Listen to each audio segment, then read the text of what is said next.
You disgraced this family by marrying that man without permission, and your grandmother agreed completely. You're getting nothing," my father announced at the will reading, his voice carrying the righteous satisfaction of someone delivering punishment he believed was deserved. "She was very disappointed in you. We all were. Your choices have consequences, Vivian." My mother nodded beside him, her expression arranged in careful disapproval, while my siblings Victoria and Marcus sat across the conference table with barely concealed smirks, already calculating how my exclusion would increase their shares. But why did the estate attorney, a man named David Okonkwo who'd served my grandmother for 30 years, wait until my father finished speaking before reaching for a separate envelope, one that had clearly been prepared for exactly this moment? "There's an additional document," David said, his voice professionally neutral. "I've been instructed to read it only if Vivian Patterson is present in the room." My father frowned. "What additional document?" "We've reviewed everything with you. This was held separately, per Mrs. Whitmore's explicit instructions. It's a letter to be read aloud at the will reading, addressed to her granddaughter." He opened the envelope carefully, removed several pages of my grandmother's distinctive handwriting, and began to read. "My dearest Vivian, if this letter is being read, I am gone and you have been told lies about my feelings toward you. I want you to know, clearly and permanently, that everything your parents told you about my disappointment was false. You were never a disgrace. You were always my favorite." The smirks disappeared from my siblings' faces. My mother's careful disapproval cracked into something approaching panic. My father sat frozen, processing words that contradicted the narrative he'd maintained for years. The letter continued for 4 more pages. David read each word with careful precision, giving my grandmother's voice the hearing she'd arranged from beyond the grave. "I watched your parents punish you for following your heart, for choosing love over their approval, for refusing to marry the man they'd selected for their own financial gain. I watched them tell you I supported their cruelty. I watched them use my name to wound you. And I remained silent because speaking up would have exposed secrets they weren't prepared to face."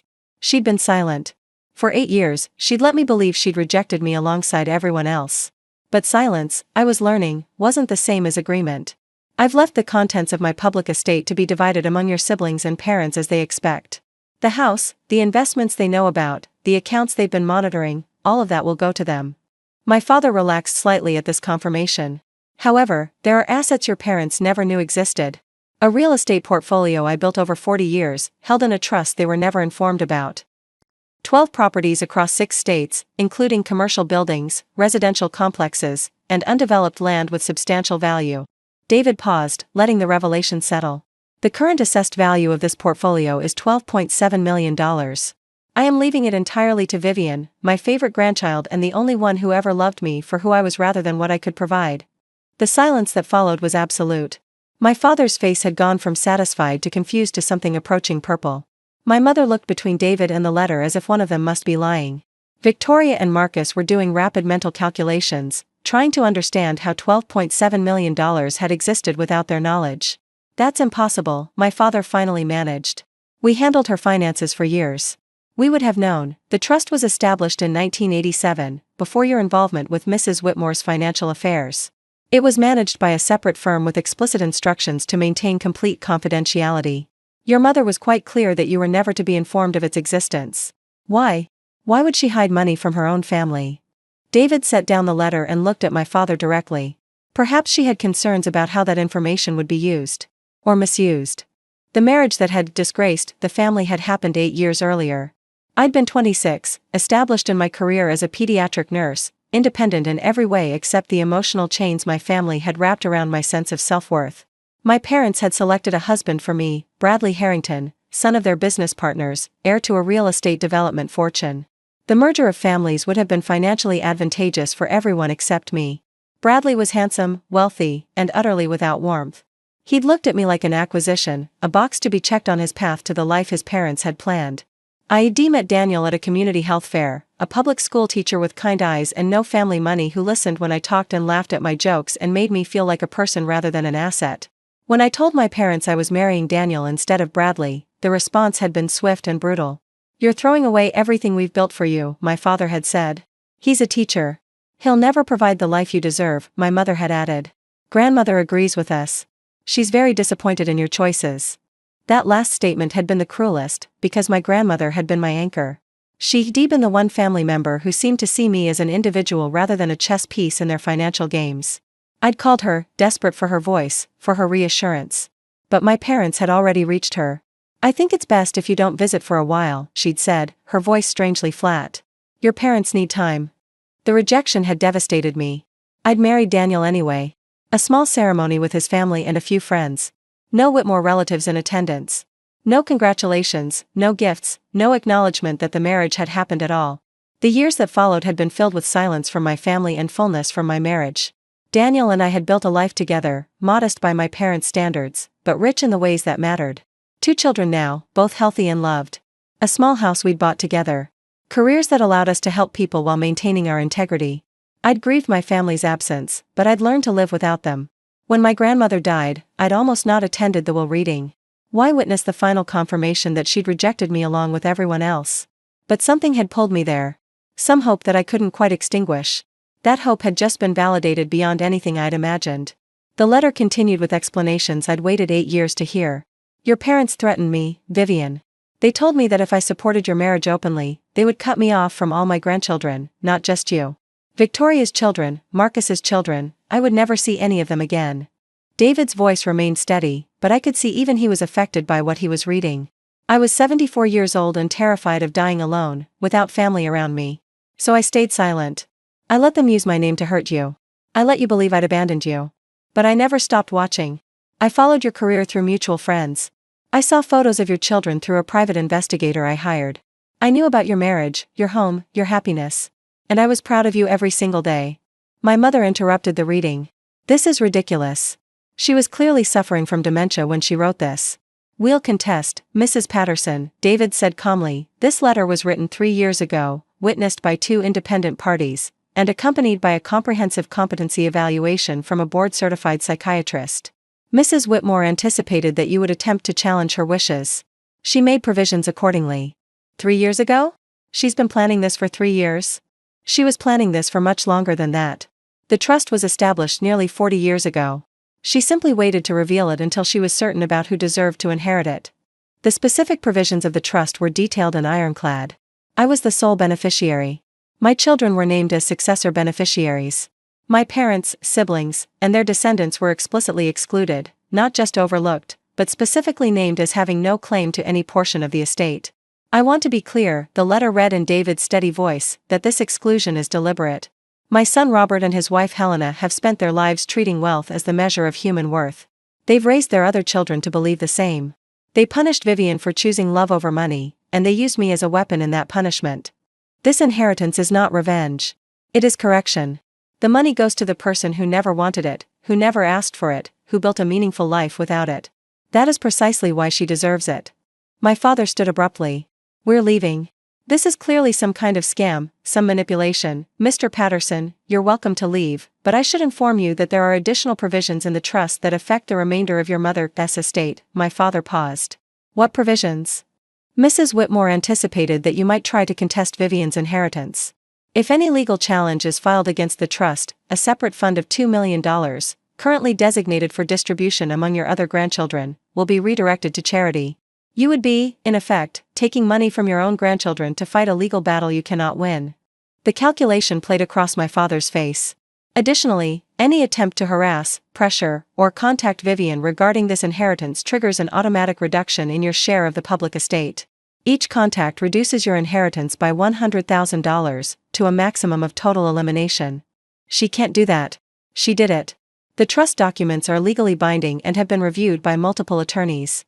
Your mother spent considerable resources ensuring that her wishes would be enforced. My mother tried a different approach. Vivian, sweetheart, we're family. Whatever misunderstandings there have been, we can work through them. This money should be shared, not hoarded. Helena, I said, speaking for the first time since the reading began, you spent 8 years telling me I was a disgrace. You told me my grandmother was disappointed in me. You excluded me from family gatherings, refused to meet my children, pretended I didn't exist. We were hurt. You chose a stranger over. I chose my husband.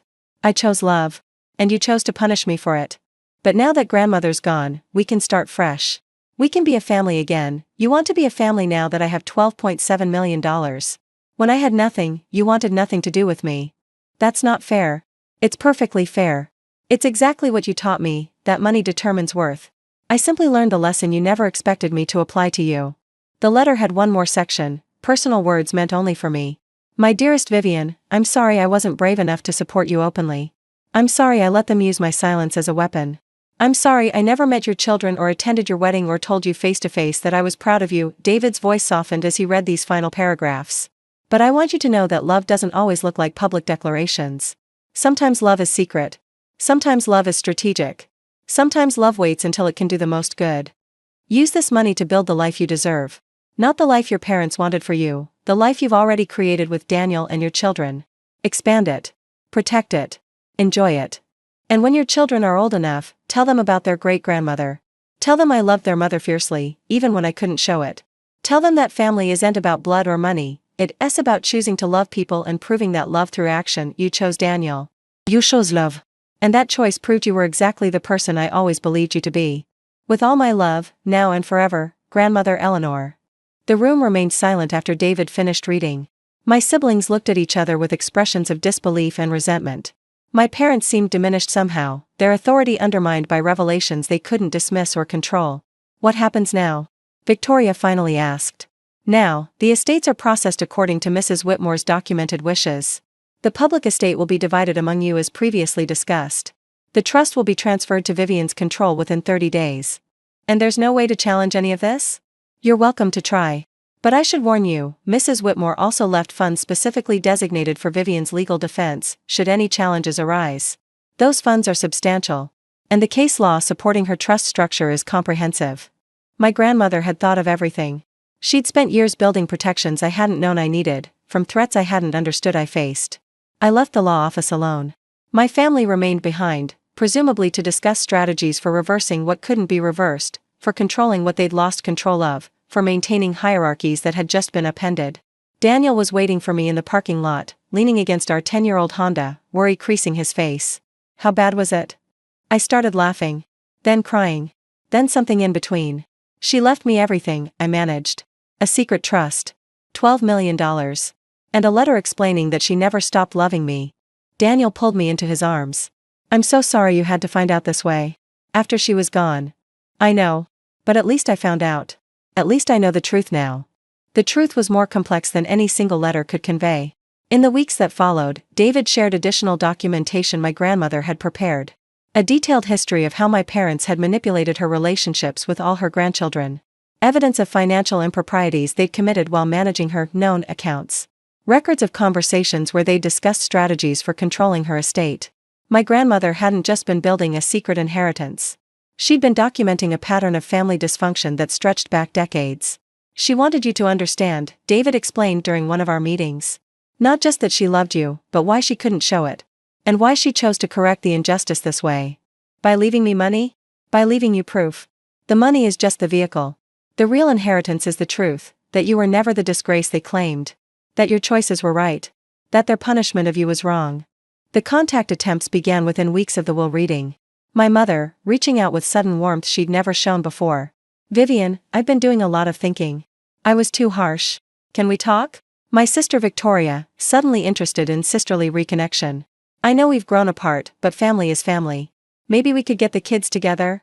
My brother Marcus, attempting a business angle. I have some investment ideas that could really grow that inheritance. Let me share them with you, just family helping family. Each contact triggered the reduction clause. Each attempt at connection cost them $100,000. They stopped reaching out after the first 4 attempts. $400,000 was apparently the price of their pride. Daniel and I discussed what to do with the inheritance for months. We could move, he suggested. Get a bigger house, better neighborhood. Is that what you want? Not really. I like our house. I like our neighborhood. I like that the kids have friends who don't care about money. Then we keep the house. But the money? The money is security. It's freedom. It doesn't have to change who we are. We established college funds for the children. We paid off the mortgage. We donated to causes my grandmother had supported, education initiatives, childhood literacy programs, scholarships for first-generation college students. The wealth existed, but it didn't define us. That was precisely what my grandmother had predicted. I visited her grave on the first anniversary of her death. The cemetery was quiet, early autumn leaves beginning to turn, the air carrying the particular stillness of places where memory outweighs presence. I wish you'd told me, I said to the headstone. I wish you'd found a way to let me know while you were still here. But I understood, now, why she hadn't. My parents had controlled access to her completely. Any attempt to reach me directly would have been intercepted, punished, used as justification for further isolation. She'd done what she could with the tools she had. She'd waited, planned, documented, and trusted that after she was gone, the truth would find its way to me. The children had started asking about my family. Why don't we see Grandma and Grandpa Whitmore? Emma's grandparents come for every holiday. It's complicated, sweetheart. Sometimes families have disagreements that are hard to fix. But you could try to fix it, right? You always tell us to apologize when we do something wrong. I do. But sometimes the person who did something wrong doesn't want to apologize. And it's not healthy to keep trying with someone who keeps hurting you. Is that what happened? Something like that. But you have great-grandmother Eleanor. She loved you very much, even though she couldn't meet you. And she left you both presents for college. She sounds nice. She was very nice. And very smart. And very good at planning ahead. The final chapter of my grandmother's letter had been personal instructions, not about money, but about memory. Don't let them rewrite history, she'd written. Your parents will try to rehabilitate their image, to claim they were misunderstood, to suggest that our estrangement was somehow your fault. Keep the documentation. Keep the records. Not for revenge, but for clarity. When your children are old enough to ask questions, give them honest answers. And most importantly, live well. Live joyfully. Build the family you deserve to be born into, the family you chose to create. Let your happiness be the final evidence that their values were wrong and yours were right. I've tried to follow her instructions. The documentation exists, stored safely, available if needed but not brandished as a weapon. My children know they have relatives they don't see, but they also know they have a mother who loves them, a father who's present, and a life filled with people who've chosen to be family. Daniel and I celebrated our 10th anniversary last year. A small party with friends and his relatives, people who've supported us from the beginning. No Whitmores in attendance. My grandmother's photo hangs in our living room, not the formal portrait my parents displayed, but a candid shot I found in her personal effects. She's laughing at something off camera, her eyes crinkled with genuine joy. That's how I choose to remember her. Not as the silent figure who seemed to reject me, but as the woman who loved me enough to plan for years. To build protections I didn't know I needed, to ensure that after she was gone, the truth would finally be told. They told me I was a disgrace for marrying without permission. They told me my grandmother agreed with them, that she was disappointed in my choices, that I deserved the punishment of exclusion. For 8 years, I believed them. I built a life without their approval, found happiness without their money, raised children who would never know their grandparents' cruelty. Then the will reading came, and with it, a letter my grandmother had prepared for exactly this moment. Everything they'd told me was a lie. She'd loved me all along. She'd left me $12.7 million they didn't know existed. And she'd spent years ensuring that her real feelings would be revealed only when it was too late for them to prevent it. The money was significant. The truth was priceless. I was always her favorite. And now the whole family knows it.